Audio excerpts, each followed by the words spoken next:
Ситуация у нас достаточно стабильная по коронавирусной инфекции.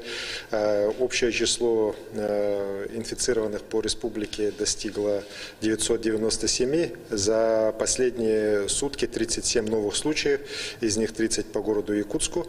Хочу заметить, что в целом у нас идет определенный спад. Мы уже с 17 мая фиксируем число заболевших, прирост заболевших за сутки не более 5% по республике. Вчера впервые так называемый коэффициент распространения инфекции, который замеряется Роспотребнадзором, он у нас впервые упал ниже единицы. Это такой обнадеживающий фактор. И второй день подряд у нас число выписанных из больниц превысило число заболевших. Это тоже очень важно. Вчера у нас из больниц республики 43 человека выписано, уже полностью выздоровевших. При этом хочу сказать, что наши лаборатории вышли на рекордный уровень. 4000 с лишним анализов за вчерашний день сделано, если быть точным, 4027. Вот, это абсолютный рекорд. И вот как раз еще раз говорю, что большое количество анализов нам позволяет выявлять болезнь на ранних стадиях. Вместе с тем расслабляться абсолютно рано. Вчера своим указом я ввел режим карантина в селе Салбанцы Намского района, где мы видим уже больше 10 человек заболевших, имеющих положительные анализы.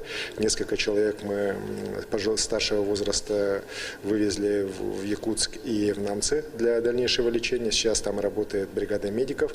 Ну и в целом, еще раз говорю, по просьбе представлению главы района и по следующему представлению главного санитарного врача республики режим карантина в селе Салбанцы Намского района введен.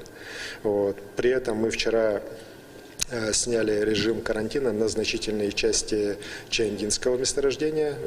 Карантин остался только в 2 поселках, где размещены обсерваторы и изолятор для тех, кто проходит лечение на Чаяндинском месторождении. На всей остальной территории в связи со спадом и стабилизацией абсолютной ситуации на Чаяндинском месторождении у нас режим карантина снят. Вывоз вахтовых рабочих производится в плановом порядке по утвержденному графику. Поэтому мы считаем, что благодаря действиям и «Газпрома», и его подрядных структур, федеральных органов власти, при руководстве республиканских органов власти всей этой ситуации, мы ситуацию переломили, и достаточно такой серьезный очаг, он у нас на сегодняшний день можно говорить об его ликвидации. Что же касается паводковой ситуации, то она у нас сегодня напряженная является по городу Среднеколымску. Сегодня ночью уровни воды превысили уровень опасных явлений 12 метров, доходило до 12-24, при том, что с учетом дамбы у нас критический уровень по самому Среднеколымску внутреннего составляет 12-40. Вот. Но опасные явления уже начинаются с 12 метров, и у нас, например, сейчас взлетно-посадочная полоса аэропорта затоплена. Всю ночь проводились подрывы, в общей сложности 5 подрывов было сделано, израсходовано порядка 4 тонн взрывчатых веществ.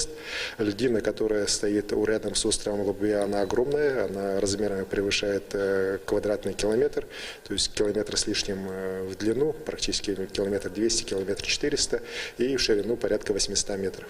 Вот. В результате подрывов часть льдины все-таки удалось расколоть, ну и вот сейчас такое постепенное снижение есть, где-то уровень сейчас составляет 12-15, но при этом взрывы будут продолжаться. Сегодня мы еще перебрасываем дополнительное количество взрывчатых веществ в Среднеколымск для дальнейшего проведения взрывов на этой льдине.